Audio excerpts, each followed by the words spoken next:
Hello guys! Hello. This is for Sagittarius. Sagittarius, welcome dito sa aking channel, Kapalaran 888. Welcome guys. Alamin natin ngayon, ito yung third week reading para sa lahat ng Sagittarius ngayong Mayo. Okay, so this is from May 18 to 24. So, third week na tayo. Okay, Sagittarius.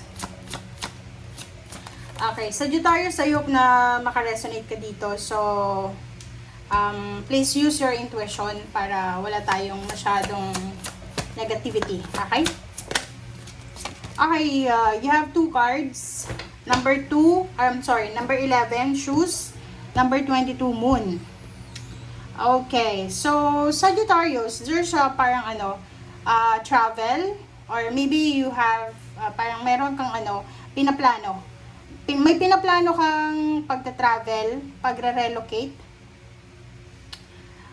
May pinaplano kang paglilipat, parang ganon. So, baka nagpaplano kang umalis sa kung nasaan ka man sa ngayon. Nagpaplano ka na mangibang bansa ba, or kung nasa ibang bansa ka na lumipat sa ibang bansa pa. Kaso lang, medyo natatakot ka. Okay, so 11-22, balance naman siya, pero magkasunod yun eh. Kung isasum out natin to, it's 2 din siya, and ito 4. So, 24, 6. Diba? 4, 5, 6. Okay. So, balance eh. Pwedeng naghahanap ka ng balance sa buhay mo. Pwedeng, kung nasaan ka man sa ngayon, baka hindi ka masyadong masaya, or dating masaya ka siguro, but now, medyo disappointed. Yun ang nakikita natin. Feeling of disappointments ba, yung nararamdaman mo. And, nakikita ko sa'yo dito yung takot. Natatakot ka na baka itong plano mo na to ay hindi magtagumpay, or natatakot ka sa possible na mangyari sa mga susunod na araw. Okay? So, pwedeng literal din. Meron ditong Sagittarius na nagpaplano ka ng healthy living, gusto mong magpapayat, pwedeng bibili ka ng sapatos, or maybe you're starting your 10K walking per day, or pwedeng jogging, or kung ano man na marathon. Okay. Let's check the other tarot. Sagittarius.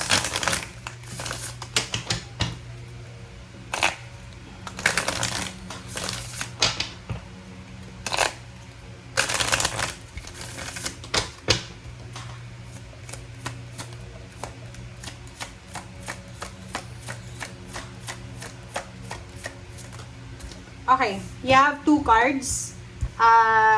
Ang barahang ito ay galing sa yung mga spiritual helpers, guides, angels. Okay, yung unang baraha sa'yo dito is from Angel Athena. Sinasabi sa'yo na it is safe for you to be powerful. You know how to be powerful in a loving way that benefits others as well as yourself. So, alam mo daw, kumbaga, wala kang dapat na katakutan. Hindi ka dapat natatakot sa mga plano mo sa buhay. Kasi, sabi sa'yo ng barahan na to, safe na safe daw para sa'yo. Na like mag-improve yung buhay mo, mag-progress, may promote, maging matagumpay. So, wag kang mag-guilty. Kasi parang meron kang feeling of guilt dito. So, dito sinasabi na alam mo daw kung paano maging strong, powerful sa magandang paraan. Okay? Na pwedeng mag-benefit sa'yo and sa ibang tao. Okay, next card natin is from Crystal. So, this one is same din dyan sa mga nauna mong baraha. So, whatever man na pinaplano mo sa ngayon, have faith. Okay, magtiwala ka, may pag-asa. Okay, because there is something positive and new on the horizon that you can't yet see. So, there's an incoming. Kumbaga, hindi mo pa nararamdaman, hindi mo pa nakikita, but there's an incoming positive and new na darating sa'yo. So, kailangan mo lang na magtiwala sa sarili mo, sa kakayahan mo, sa Panginoon, and isipin mo na may pag-asa, kahit nasaan ka man na estado ng buhay mo sa ngayon.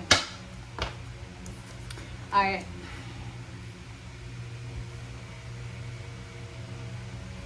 Okay, so let's check the third deck. Sagittarius.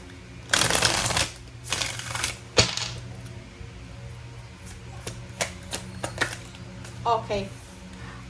This one is King of Air. So, air signs, Gemini, Libra, and Aquarius.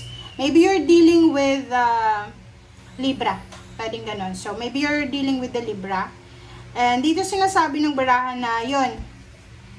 Sa trabaho to guys balanse, justice. Sinasabi ng barahan sa'yo dito na ano man ang gusto mong gawin, nag-a-apply ka ng trabaho, ng promotion, ano man gusto mong mag-travel, whatever plans na meron ka sa ngayon, sinasabi ng baraha sa'yo dito na gawin mo siya with confidence. And at the same time, kung alam mo na nasa tama kang direksyon, tama yung sinasabi mo, ipaglaban mo ang karapatan mo. Okay? And if ever lang na marami kang gustong malaman professionally, like gusto mo ng advice from the attorney, from the engineer, from someone na talagang dalubhasa, yun, maghanap ka ng professional help or advice. So, dito sinasabi ng barahan na kailangan mo daw na, this is Libra kasi, so kailangan mong balansihin ang iyong isip at ang iyong puso. Okay? Huwag tayong masyadong magpadalos-dalos sa mga decision making natin. But yun ang sabi sa'yo dito na kung talagang sigurado ka, gawin mo siya. Gawin mo siya, pero yun na nga, kailangan isipin mo rin kung ano yung mga consequences.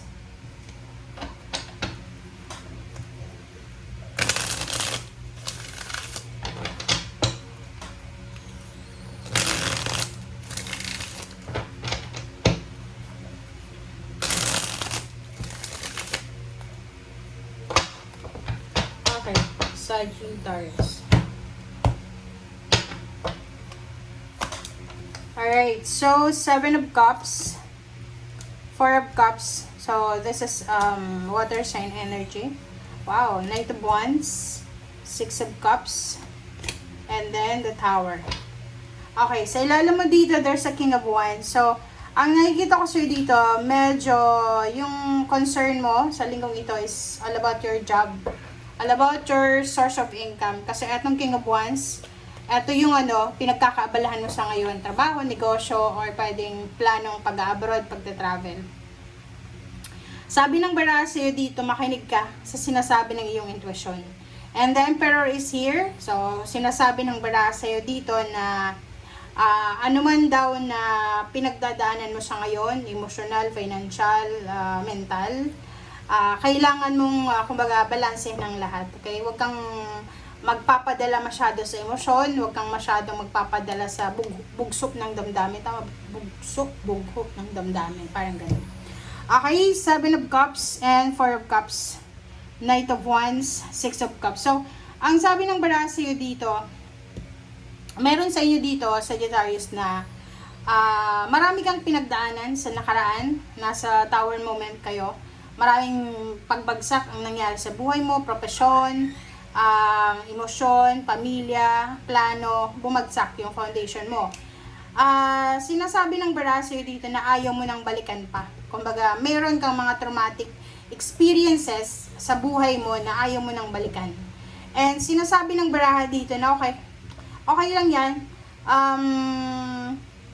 Minsan talaga ganun yung buhay. Kasi sa linggong ito, sa ayaw at sa gusto mo man, may mga tao, sitwasyon na parang magbabalik sa alaala mo. So, just,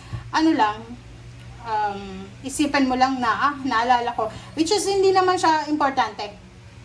Like, for example, yung katrabaho mo dati na gumawa ng masama laban sa'yo, may isip mo siya, may encounter mo siya, yung parang unexpected ba? Nagkita kayo sa isang lugar, parang ganun. So, nakikita ko sa'yo dito, like, halimbawa yung kaaway mo, or hindi natin sabihin, wag natin sabihin kaaway, yung taong gumawa ng tower sa'yo, diba? Yung taong nanakit sa'yo, and naka-move on ka na. Naka-move on ka na, tapos ngayong linggo, there's a parang chance na magkikita kayo, or may kakilala kayo, parang na pwedeng magkukwento sa'yo na, alam mo ba si ganyan ganito. So, nakikita ko sa'yo dito na ayaw mo nang balikan pa. It's either it's a relationship, ayaw mo nang balikan yung ex mo. Trabaho, ayaw mo nang bumalik sa dati mong trabaho, parang ganun. Alright, so ano pa ba?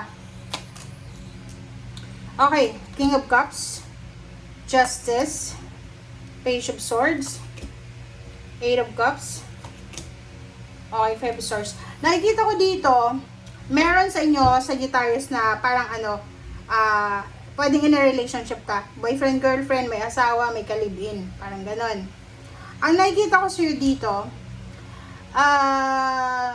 nakaharap ka sa confused na situation. Medyo confused ka ngayon. May confusion sa buhay mo. For example, hindi mo alam kung magpapakasal ka na, or maybe this year, ito yung plano nyo na magpakasal, tapos bigla din nabigyan ng offer ikaw, international travel, job, career, or ikaw or yung person mo. So, yun yung nakikita ko siya dito. Parang hindi mo alam kung ano yung ipaprioritize mo. Kaya lumabas yung isang baraha dito na sinasabi na dalawa pala. Kailangan mo ng balanse. Kasi, parang malilito ka. Malilito ka. Hindi mo alam kung magta-travel ka ba, or hindi mo alam kung aalis ka, hindi mo alam kung magpapakasal ka, hindi mo alam kung babalikan mo yung ex mo, hindi mo alam kung babalik ka sa dati mong trabaho, hindi mo alam kung i-give up mo na ba. So, ang nakikita natin dito, kailangan mo ng balanse. Okay? Sa love life, guys, sinasabi ng baraha sa'yo dito na if you're not ready na magpakasal, if you're not ready na pumirma ng kontrata sa trabaho, negosyo, whatever man, wag mong gagawin. Okay? Thank you, guys. Bye!